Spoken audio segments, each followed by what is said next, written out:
welcome to the Smart Publishing Impact Series.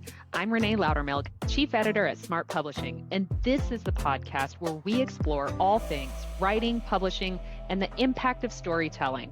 In each episode, I'll share insights and strategies to help you navigate the book journey, whether you're writing, publishing, or already an author. Plus, you'll hear from inspiring authors who are using their book to change lives. And if you're passionate about storytelling and ready to make an impact, be sure to subscribe, rate, and review. Now let's get started.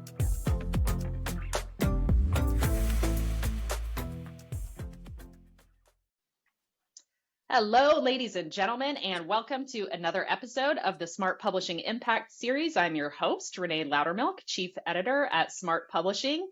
And today is another guest episode with a newly published best-selling author coming off the heels of his launch that happened just this month. So I'm really excited to get into a conversation today with Dr. Carter Check. He is someone whose work sits at the crossroads of trauma recovery, moral health, and the healing power of the natural world.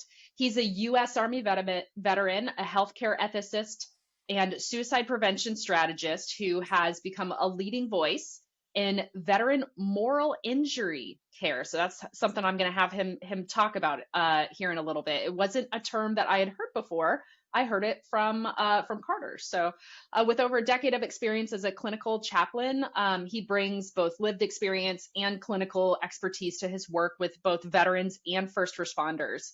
He founded a nonprofit called Hunt Therapy that companions individuals through grief and trauma using hunting, river guiding, outdoor immersion as tools for healing. He's also the co-architect of two nationally implemented VA group models called REAL, R-E-A-L, and UMI, U-M-I, designed to address the often unseen wounds of war, moral injury, spiritual disconnection, and trauma-related grief.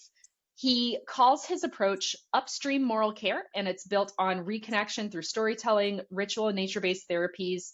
His work has earned him multiple awards, including Federal Employee of the Year by Oklahoma Federal Executive Board. And he's here today to talk about not just that work and sort of his personal experience that led to him following this path in life, but to also talk about, like I said, his newly published book, Healing in the Wild, Overcoming Trauma Through Outdoor Therapy. It is the first of what will be a book series. It's part memoir, part field guide, part action call to anyone who feels stuck, silenced, soul weary. He uses deeply personal stories and practical insights and uses the book to explore how wilderness can actually become a partner in the healing process, not just for veterans, but anybody who is carrying invisible scars. His mission is simple but profound. Healing doesn't happen by fixing people. It happens by walking with them until they remember who they are. So Dr. Carter Check, welcome to the show. Yes. I will hand over to you to, say hi to our listeners and talk a little bit more about yourself.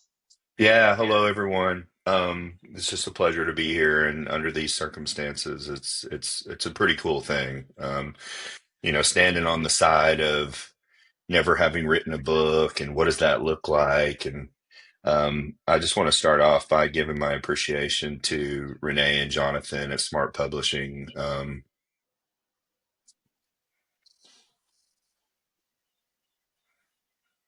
Thank you. You're good. You guys really helped me. You guys really helped me birth a baby, And obviously, I've never birthed a baby before, but there's been something growing in me for quite a few years. And wow.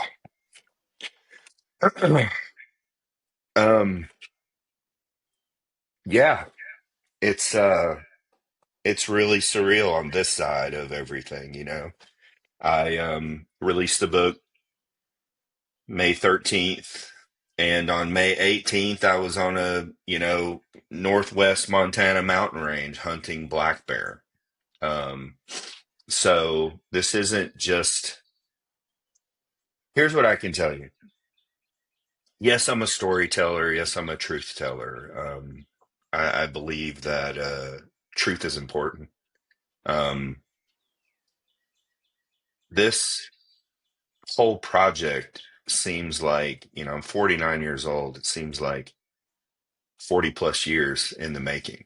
Um, yes, I'm a veteran. I was an Army Cav Scout. Uh, yes, I'm a chaplain, and I have titles. Sometimes my dad jokes. He says I have more degrees than a thermometer. Um, but I'll tell you, I really fought my academic track for many years because what you hang on the wall isn't important. It's what you carry in your heart. It's what you deliver to people. So, Healing in the Wild is more than a book. It's a lifeline for people carrying invisible wounds, um, whether it's moral injury, which we'll dive into a little bit, trauma, the weight of isolation.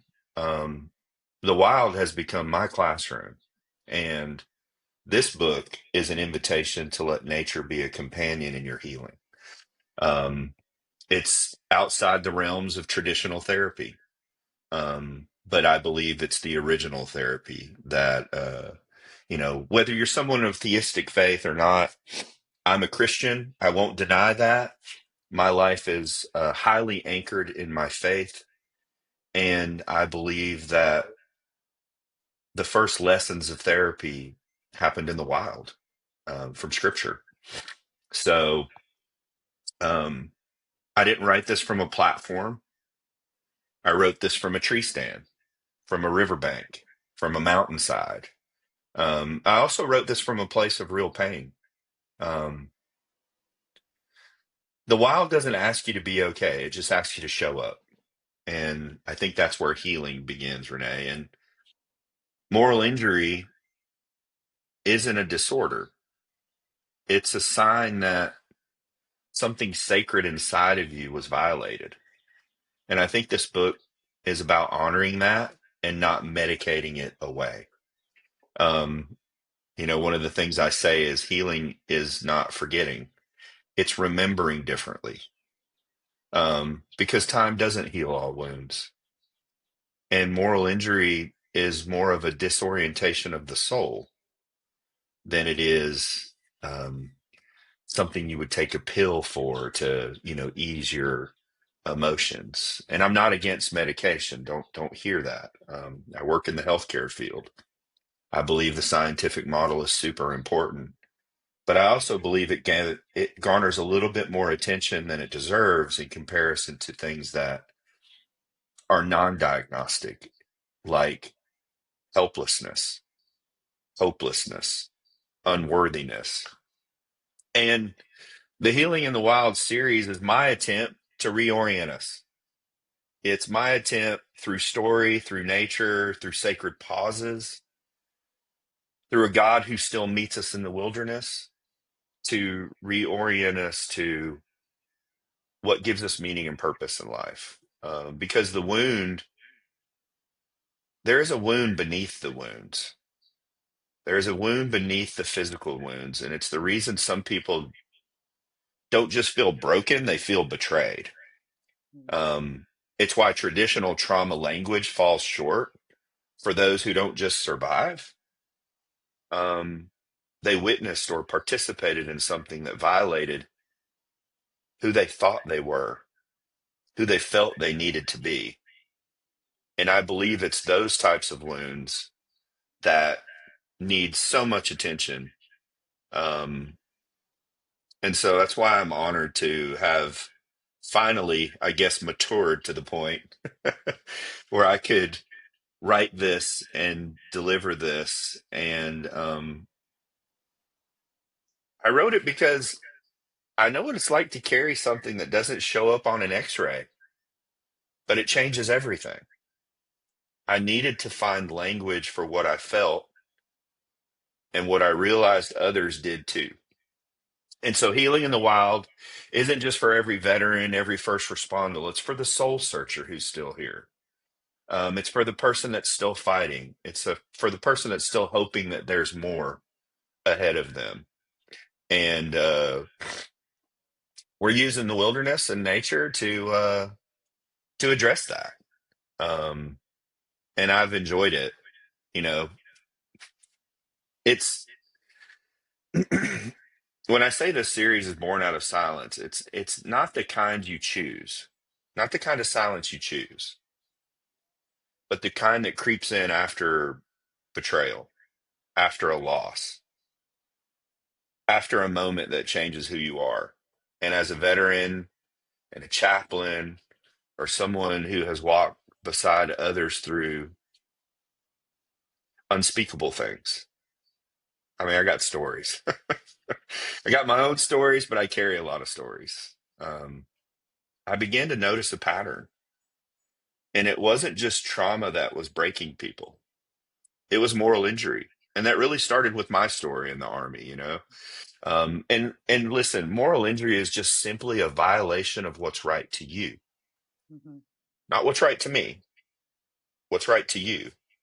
It can be very subjective. I mean, you can have people go through the exact same experience, but experience it differently. And let's be honest about something. Loss is the universal connector of traumatic experiences. Doesn't matter what you went through, what you suffered, loss is the connector. And that's not to say we all understand another person's loss, but we, if we haven't yet, will experience loss. And it was moral injury for me. It was, you know, people, especially in the VA scope, and veterans care, tried to tell me I was dealing with PTSD. You know, this is PTSD, and I'm like, no, this is not PTSD. I'm, I'm, you know, very close to. When we talk about kids, right? I was very Yeah. close to kind of just. I don't, when I say hanging it up, I don't mean hanging it up on my life, but just hanging it up on like trying to figure out what is going on here, right? Mm. Because I looked at other people's experiences. I looked at other people's trauma. I looked at, just trying to figure out. And what I found out was moral injury is the kind of wound you can't see on a scan, but it's one that fractures your identity, your sense of right and wrong, your relationships, your relationship to your own self. And I guess I had it too. And I just didn't know what to call it yet. Um, and so when I went seeking care with the VA, they didn't know what was going on with me. And I had moments in my story, whether betrayal in the uniform or carrying someone else's grief, where something sacred inside of me was violated. And the systems around us, they weren't built to treat that kind of pain. They offered symptom relief, but not soul restoration, not realignment to what gives you meaning, purpose, and values, which I would argue is your spirituality, right? And let's not confuse spirituality with religion. They're different. Although can be connected, they're different, you know. My spirituality informs atheistic faith of Christianity, but let's say I wasn't, a Christian. I was just here. I didn't really believe in God or anything like that. Something still gives me meaning and purpose and values. And I think that's when the wild really started calling me back.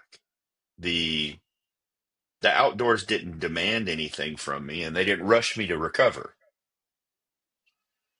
It just held space. And a lot of times that's what we need. We just need someone to hold space. And in the stillness of the river, in the patience of the hunt, in the anchoring of drawing back my bow, I began to rebuild. And I started using nature not just for a retreat, but for ritual, a way to remember, a way to reframe, and a way to reclaim meaning. So I wrote these books. Um, and I've been writing them for a long time. I just actually finally put one on paper. And they're not therapy manuals, they're not survival guides. but they're companions. Mm-hmm. For the veteran, for the first responder, for the person who can't quite name what hurts. Something's going on, but you can't quite name it. Like, I don't know what that is. For those that feel hollow. And you know what I mean when I say hollow. Mm-hmm. And for the chaplain who maybe can't pray like they used to, right? For the person who chases after the God of their faith and they don't quite have that connection like they want to. And for anyone still here, I always say, look, if you're here, you're operating at 100% success rate. What else are you going to operate at 100% success rate in your life? But if you're still here, you have a reason that you're here. And searching after that, I think is super important to figure out how to keep going, right? Mm-hmm. Um, and it's just, you know, how this book came to be, just the process has just been number one, writing this book was deeply personal. I didn't realize how therapeutic it would be to me to write. And then once I turned that faucet on, it was like, and my wife's like, "Are you having an affair with your computer?" You know? No, I was having an affair with myself. I was experiencing myself Yeah. in a different way. Like I'd lived these chapters before I wrote them. Mm-hmm. Some pages came from the river rapids, others from the tree stands in complete stillness.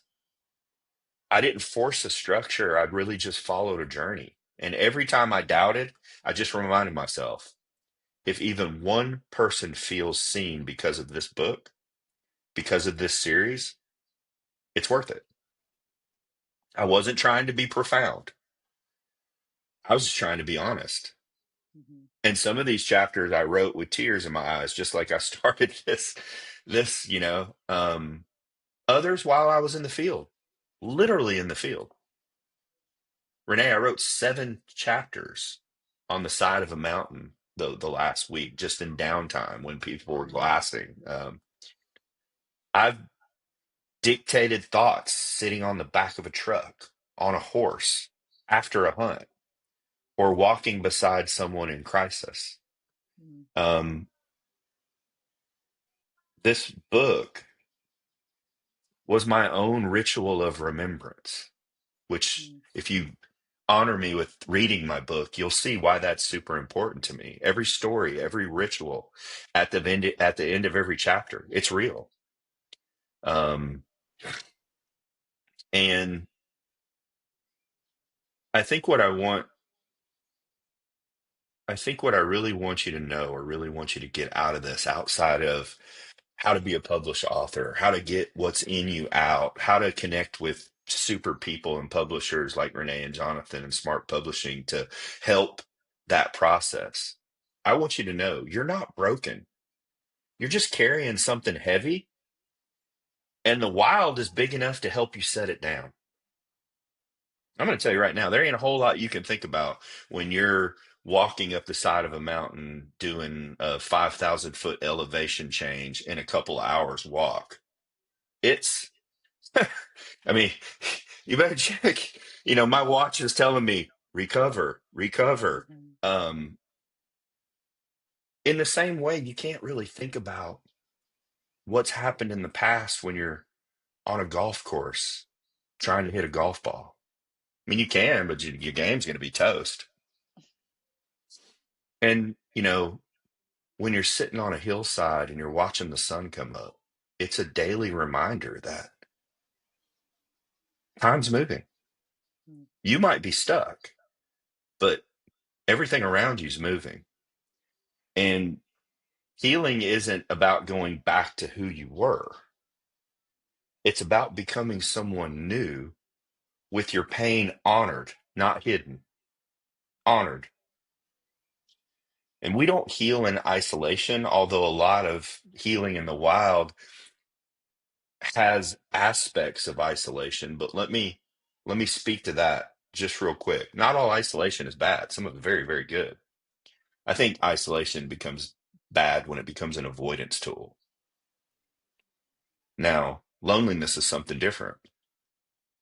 Loneliness birthed out of isolation, it's dangerous. It's introspective.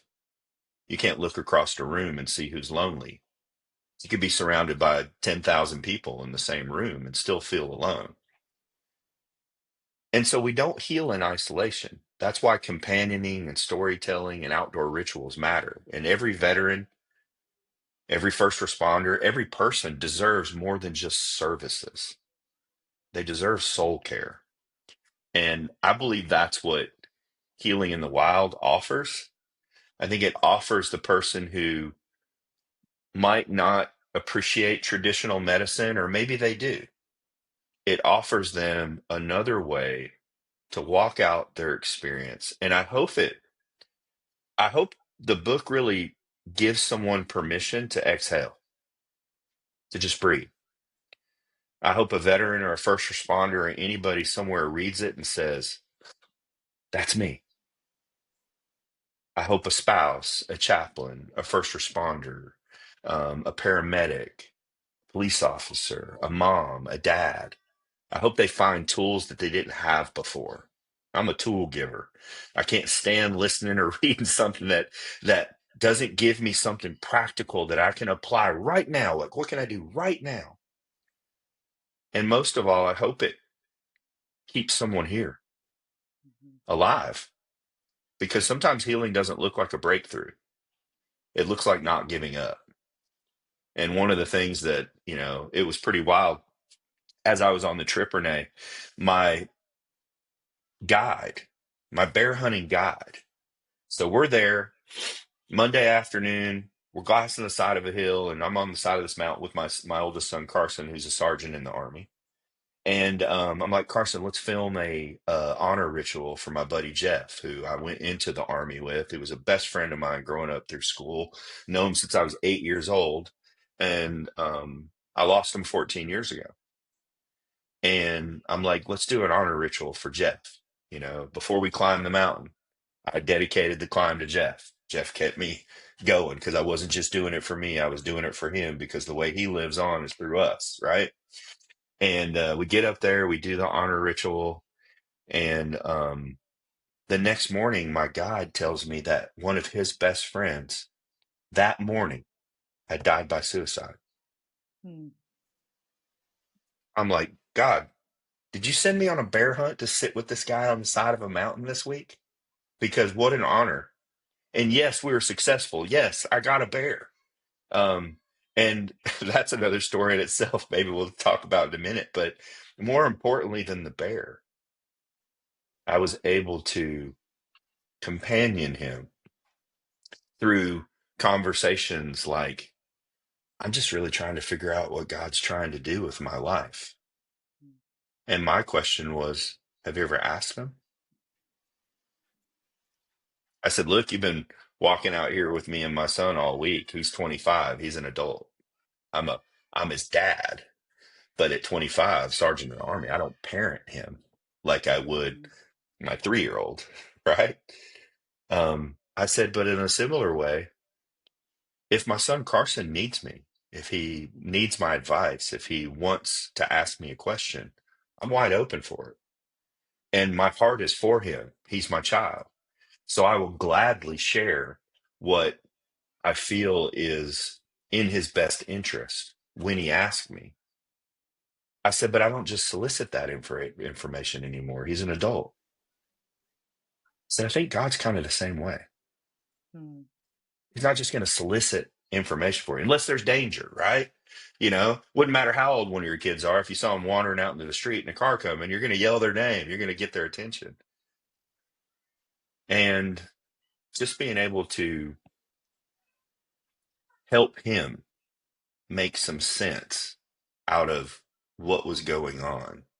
Um, that was it was an honor to do that. And look, if you've ever felt like the pain you carry doesn't have a place in the world, let this book, let Healing in the Wild, let that book show you that it does. Your pain, the pain you carry does have a place in the wild. Healing is possible. The wild is waiting. And guess what? You're not alone. You're not alone in this process. And I hope that that is what people get from this. And I believe it's been received pretty good. What I get back from folks about it has been really, mm, really positive. Um, I'm really grateful to have had an opportunity to get this out into the universe and not just hold it in like it's all mine. Yeah,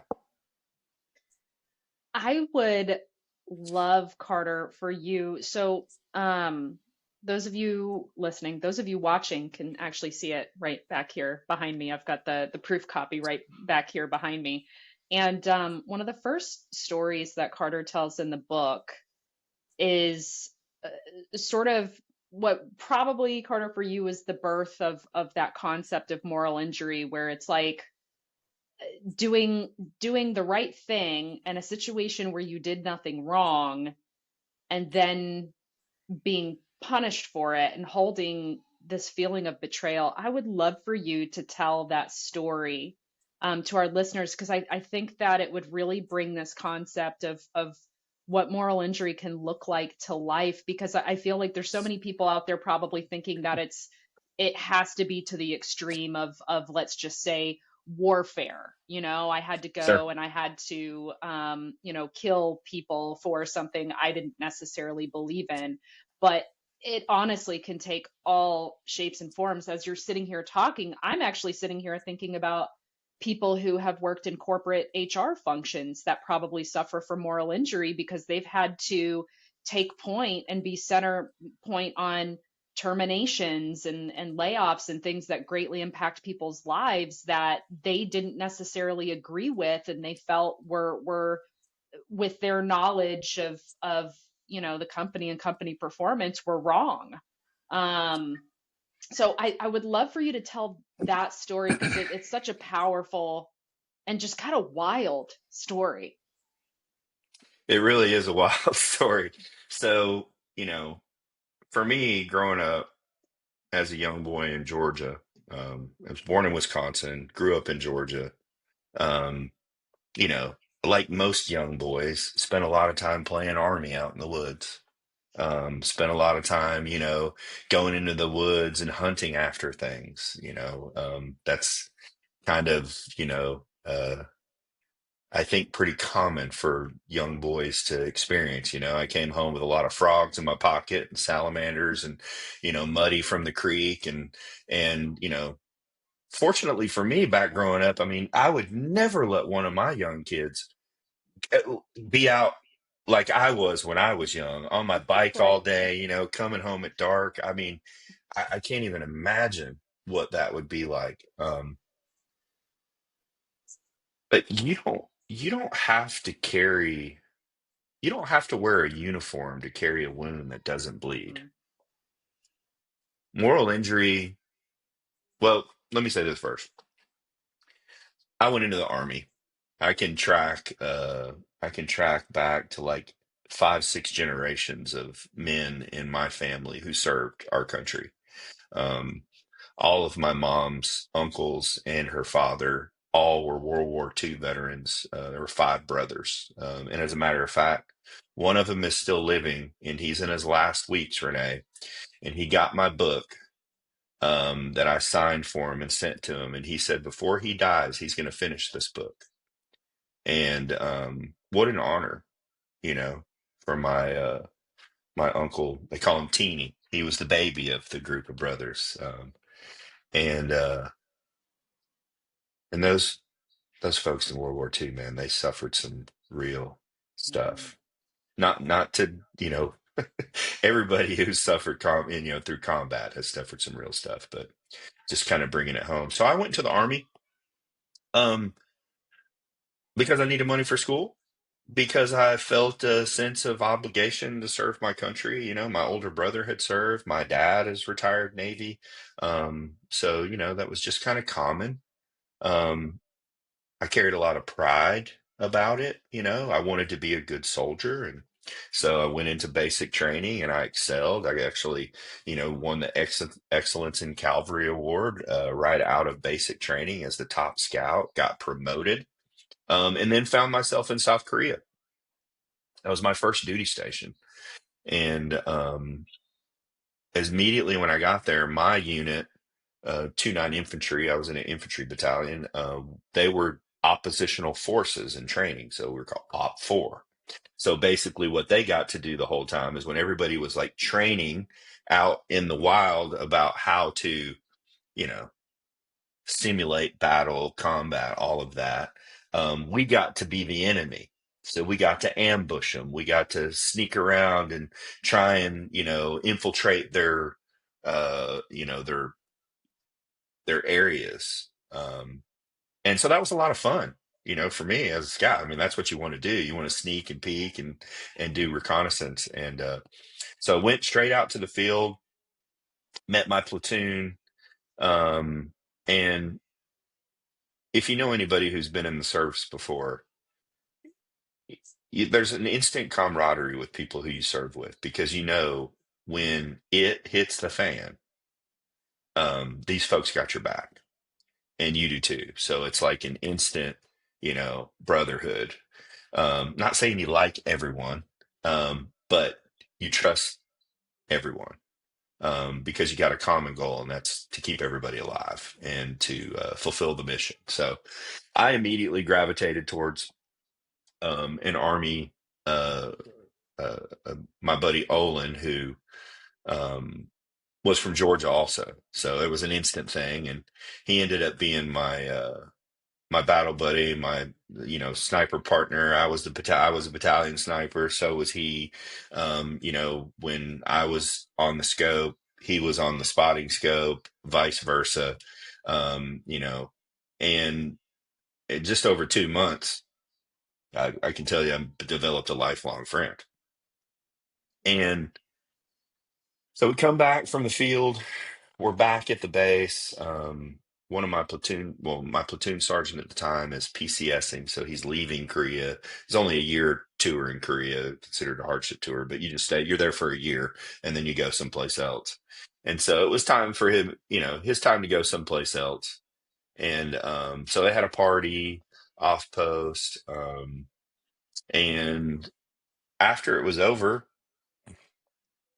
we kind of mosey around to a couple of different spots outside of Camp Casey. There's this huge street, you know, with a bunch of bars and restaurants and you know everything you can think of. If you think like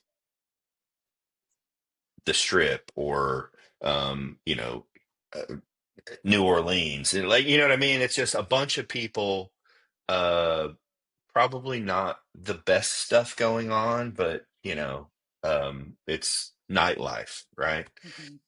And they shut the roads off because so many people are there. And as we're walking back, it's about 2:30 in the morning. You got to be back on post by 3. You do not want to be off post when they shut those gates down. That's so. Of course, we're making our way back, and a car is flying through this area.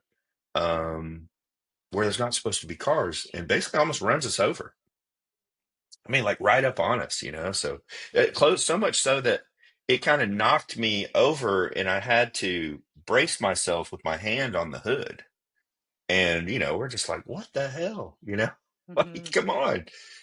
And they were in the car. I could see that the car is full, but I couldn't necessarily tell how many people. But, you know, we gave the universal number one to each other, which, you know, is pretty universal language, I think, across the world. If you want to be a bonehead and tell somebody you don't really like them, pushed my buddy Olin into a bar that was right there to just kind of de-escalate and let the car go on.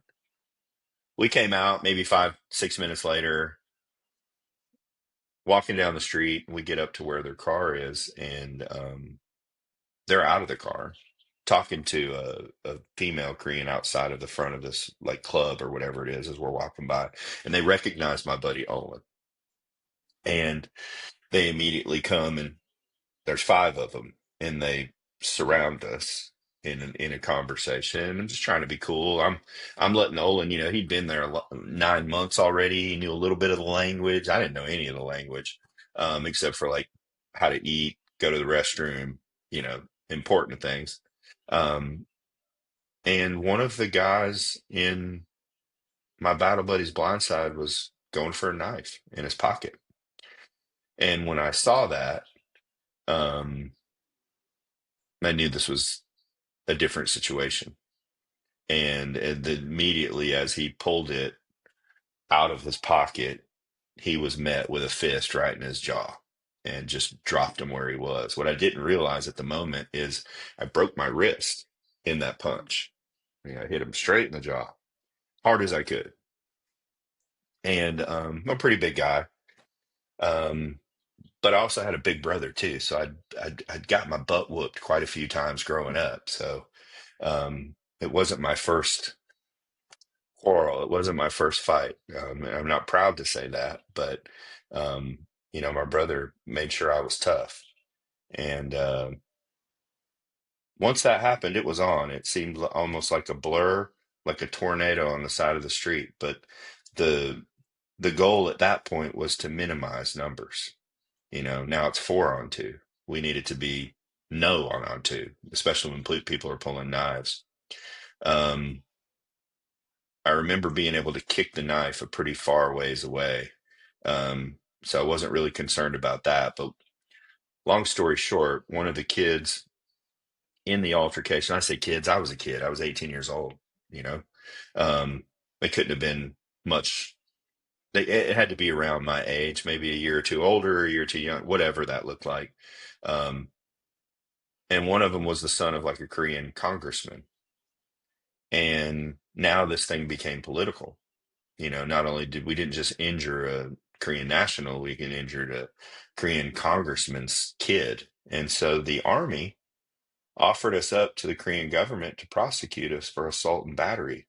And we had 3 counts against us. So 3 counts of life in prison. And I'll never forget, um, as we were headed, from the altercation, we were really close to the main gate, and the Korean police had grabbed Olin, and they were trying to get me. There, a couple of those guys were like trying to hold me where I couldn't get across the street to get into the gate. They wanted the Korean police to grab me too. And I remember yelling really loud, MPs. And the MPs at the gate saw that these people were holding on to me, and they came out with the clubs and, got them off of me. So I end up in the front gate, and Olin ends up headed to the Korean police station. I waited at the front gate for my LT to show up, which took about 45 minutes or whatever. And I can only imagine to get a call at 3 in the morning that, some of your soldiers are being knuckleheads or whatever. But again, remember, I felt like I was protecting. I felt like I was defending. I didn't feel like I was agitating or trying to cause. I was just being reactive to what was happening. And so it was really confusing to me. We went and picked up Olin from the police station, and the Korean police had worked him over pretty good. They had beat him up pretty good. You could tell. And we get back. They take us to our hooch. We, sleep for the night. I remember waking up first thing in the morning, and that's when I realized my wrist was broke, because I mean, any movement was like, oh, I don't know if any of you have ever broken a bone and not realized it until the next morning. You know exactly what I'm talking about.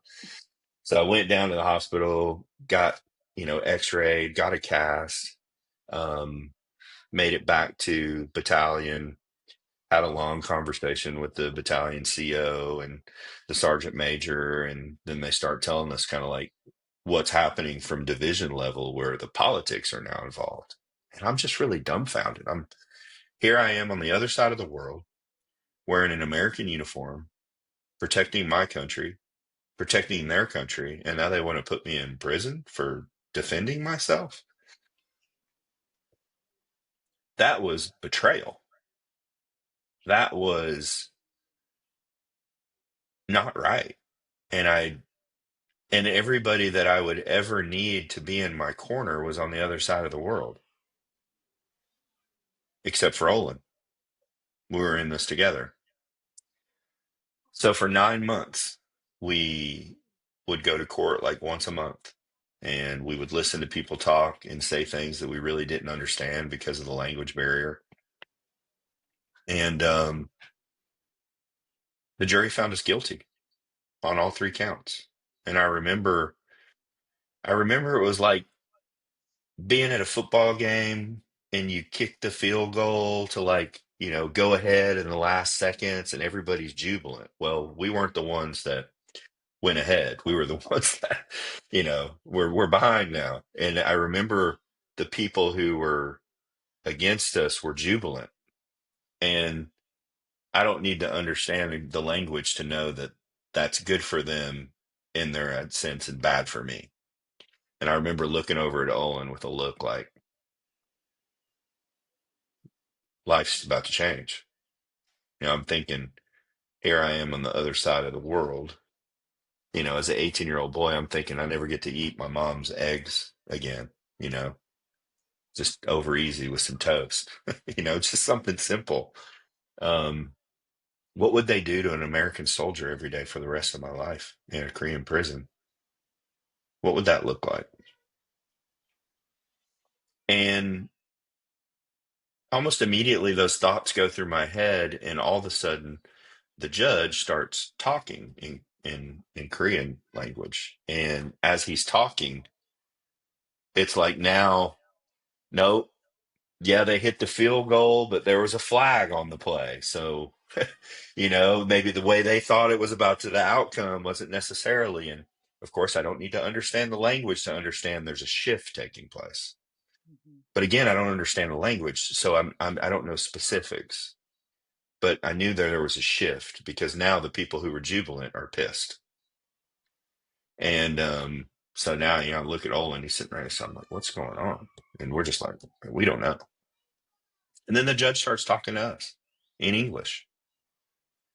He thanks us for our service. He thanks us for protecting his country, protecting his family. He berates us a little bit for conduct unbecoming. Even though you were defending yourself, you should have, done this, done that. You're American soldiers, And look, this wasn't the first time this had ever happened off post. It's definitely not the last time it's ever happened on post. Um, Unfortunately, there are a lot of American soldiers around the world that can act like knuckleheads when alcohol is introduced to a situation. But this wasn't that. This wasn't us trying to be knuckleheads. This was defense. And he said, "Look, I'm not going to send you to prison. What I am going to do is when you leave this country serving, you'll no longer be allowed to come back to South Korea." So I have an active JAG order. Olin and I both do that restricts us from going to South Korea. And I didn't ever think that that would really bother me until my own son, just a couple of years ago, was at the same base surfing in South Korea. And I thought, man, it'd be cool to go over there and visit and see my son. But guess what? I can't. It's wild. Um, and that betrayal was uh was something that I really, betrayal isn't just personal. It's systemic. It's the veteran who gave everything and came home to nothing. It's Hmm. the caregiver who watched the organization they trusted gaslight or abandon them. It's the spouse who stayed through addiction only to be left behind. Betrayal, it fractures your trust in people. It fractures your trust in purpose and in yourself. And I didn't understand that that is what I was going through. And I didn't understand that that's what moral injury was to me. When I came back stateside,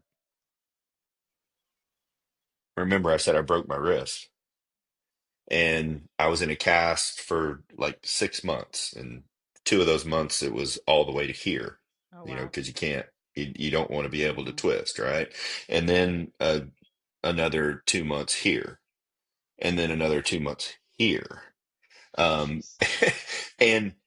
and I just made sure that they always kept my trigger finger free, you know, so I could handle my business if we were caught in a situation. Um, but what happened was some pretty serious atrophy in my wrist, so much so that even there I couldn't really complete push-ups after my casts were off. I was too weak. I couldn't hold Mm. myself up. And then when I came back stateside and nobody really knew my story, um, when I was at Fort Stewart, my platoon sergeant there was, I don't know another way to say it besides he was just not nice. Um, I was a bad check on his daily list or weekly list of soldiers because he had a soldier who couldn't complete an Army issued physical fitness test. So anytime there was guard duty, burn barrel, burn crap, any, special holiday duty where other people would get like 4-day passes, I didn't. I got the luxury of being hazed and uh, kind of discredited and really felt like, man, I feel unworthy, I I didn't ask for all of this, you know. So when it was my time to get out of the army, and listen, I loved the army. I loved my sons in the army. Someone's at my window. Um, when I went through that, yeah, that's my 2.5-year-old Oh, I have one too. I get it. at my window. Um, when I went through that, I was just kind of like ready to get out. So, and again, I was one of those people that really thought I'd be in the army for retirement. Mm. So to have that happen was another loss. It was like another betrayal. It was, um, the thing is you don't have to wear a uniform to carry a wound that doesn't bleed. Moral injury, betrayal, disenfranchised grief, which I'll talk about, and ambiguous loss, because I think those are super important and we don't talk about them enough. Those aren't just military terms. They show up in real people's lives every day in homes, in hospitals, in classrooms, in churches, in neighborhoods. And you've probably felt one and didn't have a name for it. And so as I lived, life and kind of trying to understand what was happening with me, moral injury, I believe, is what happens when you participate in or you witness, or maybe you're forced to endure something that violates your core values. It's not about post traumatic stress, it's about shame, it's about betrayal or the collapse of meaning. What gives you meaning, right? Maybe a nurse who had to decide which patient got the last ventilator during COVID. Mm. Maybe a police officer who sees corruption and can't fix it. Maybe a parent who had to lie to protect their child. These are moral injuries, and they don't get triaged, but they live inside people. And so when you think about disenfranchised grief, disenfranchised grief is grief that doesn't get permission. It's the grief no one sees and no one validates. It's a miscarriage no one knew about, the death of an estranged father or mother, right? The end of a relationship that wasn't real enough for public mourning. Yeah, I don't know if anybody's ever had one of those. Um, maybe the loss of a pet. People are like, oh, it's just a dog. It's just a Mm, cat. What?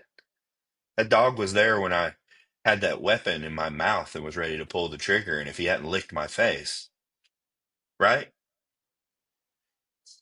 Disenfranchised grief says you're hurting, but we're not going to honor it. mm, And that invalidation is a wound in its own. I think that disenfranchised grief is probably the most unprocessed thing an individual would deal with in their life. And because it's usually not named, it's not handled the same, right? An ambiguous loss. This is the grief of something that's not fully gone, but also not fully here. Like a loved one with dementia or Alzheimer, mm, a child in addiction,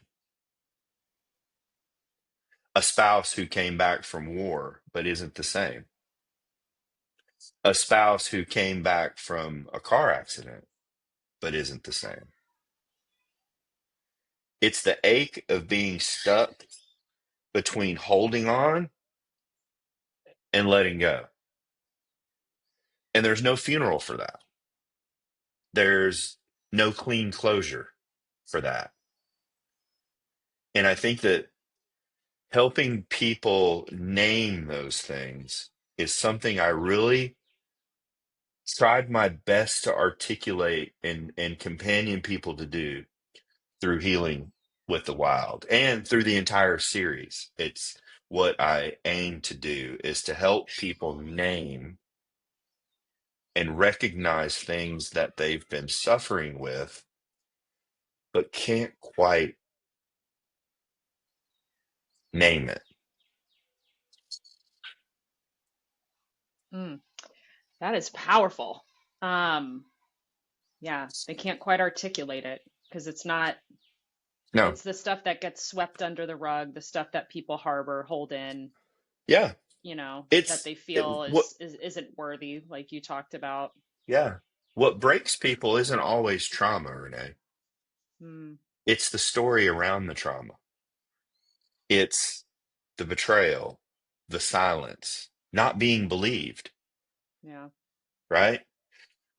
It's grief with no name.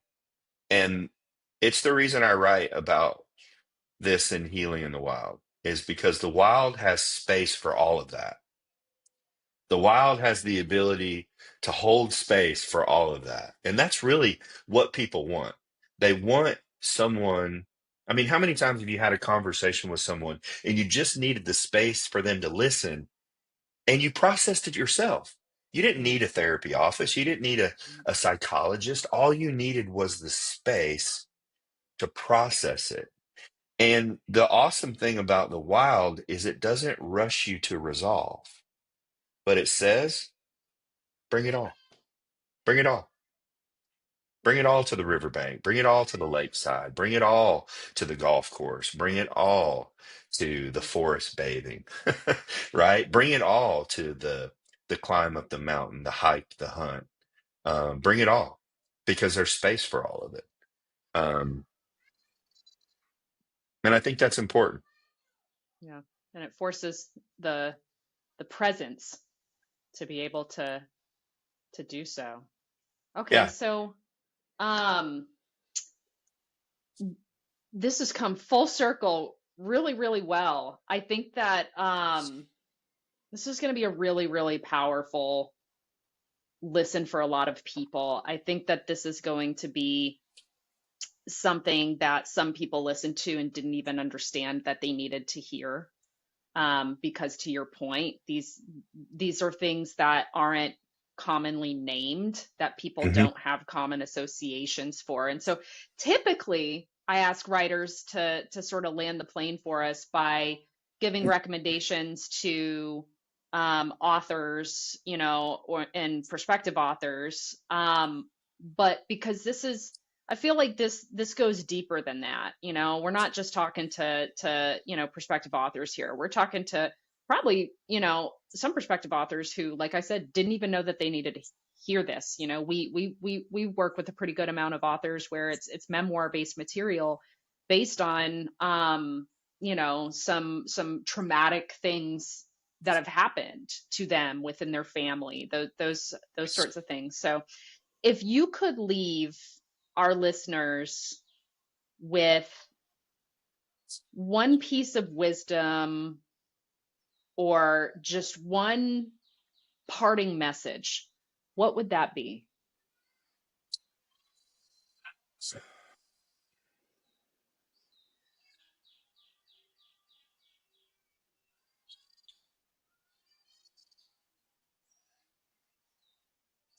Such a tough question. I know, right? It's the big one. Healing in the Wild is just the beginning. The series isn't about quick fixes, it's about a full immersive journey through the landscapes of trauma, resilience, restoration. This book and each book explores a different dimension of healing through outdoor therapy, moral clarity, sacred presence. The one thing that I want somebody listening to this to know is you're still here and you're still here for a reason. Let's find out what that reason is. Um, if you're watching, I want you to grab a pen or a pencil close by, and I just want you to hold the pen between your thumb and your index finger like this, and just kind of roll it back and forth like that, where you can feel the touch points of the pen. I want you to think about that. And I'm going to ask you to just kind of close your eyes for a second. And I want you to really concentrate on breathing while you're holding the pen, while you're rolling it in between your thumb and your index, feeling those touch points. And I want you to take a super deep breath in. And I want you to hold it for a couple of seconds. And I want you to exhale. And I want you to hold that for a couple of seconds, always remembering the touch points of the pen. And what this is it's a mini mindfulness exercise because you're being mindful about your breath and you're being mindful about the touch points of the pen. Now, what I can promise you is that while you've been doing this, you haven't been thinking about anything from your past. You've only been concentrating on your breath and the touch points of the pen. Now, the last thing I want to really hit home with you is that as long as you hold that pen or the pencil, you get to write how your story ends. Nobody else writes it for you. But the day you relinquish that, the day you decide life isn't worth living anymore, you give up the ability to finish writing your story how you want it written. And so I hope that you'll take the challenge of writing your story because what breaks people isn't always trauma. It's the story around it. You get to write the end. So you get to write how that story ends. And I think that's important to know that you have the autonomy. Many times around moral injury, what's broken with people is trust, autonomy, competence, identity. These are super important. Um, and I hope that you'll take the challenge to take care of yourself. You know, healing in the wild, if anything, it's about self-care. You know, hunt therapy, which Renee said is my nonprofit. And when you see the word hunt, I don't want you to think the killing and harvesting of animals. I want you to think, what do you need to hunt after in your life to be the best version of you? It's about a pursuit of purpose. Because listen, We all have problems. If you ain't got a problem today, one's coming. So just get ready. We all deal with problems and adversity. Just show me someone who's connected to purpose in their life, and I'll show you someone who has the ability to walk through those problems and walk through that adversity almost like they're non-existent, because purpose is an anchor that keeps you going through life. Mm-hmm. Lose purpose, it's like losing oxygen. It's life support. Um, yeah, I think that's what I'd want to leave with them. That's good. That's real good. Where can people find you? Yeah, you can find me at drcartercheck.com is a pretty easy way. If you're local to the Tulsa, Oklahoma greater community, I'm a clinical chaplain on the suicide prevention team at the Eastern Oklahoma VA. If you're a veteran, come find me. I'm the only check in the system. Um, I would love to companion. Uh, if anything, I'd love to just listen to what's going on with you. Um, and you know, if you go to drcartercheck.com, you know, hit me up, shoot me an email, get the book. Um, and if anything, if you don't want the book for yourself, get it for someone else. You don't have to be a veteran or first responder to enjoy the journey. And that's really what it is. It's not me as the doctor telling you what you need to do because I'm the expert. Because I'm going to be honest with you, I can't stand people like that. I'm just going to be real with you. I don't like people who don't know me that think they're the expert of my life. So that's not me. What I want to tell you is I might be an expert in some things, but the things I share with you will not be, you better listen to this or something wrong is going to happen to you. It's listen to my story and find your way. That would be the greatest compliment to me, is if you were to grab just one tool, one practical tool, one practical takeaway, and it be able to catapult you into another level of being the best version of yourself. Not only would that be the greatest compliment, that would be my heart's desire. Good stuff. Good stuff. All right, listeners, thank you again for joining us for another episode of the Smart Publishing Impact Series, and to my guest, Dr. Carter Check. And we are going to be back next week with a whole new episode. But until then, if you haven't already subscribed to the podcast, please subscribe so you can get all the latest episodes. Rate, review. It helps us get out in front of more listeners who could really benefit from the content, like the content we went through today with Dr. Check. And as he basically said himself, and my sign off for every one of these episodes, keep writing your story because the world needs your voice.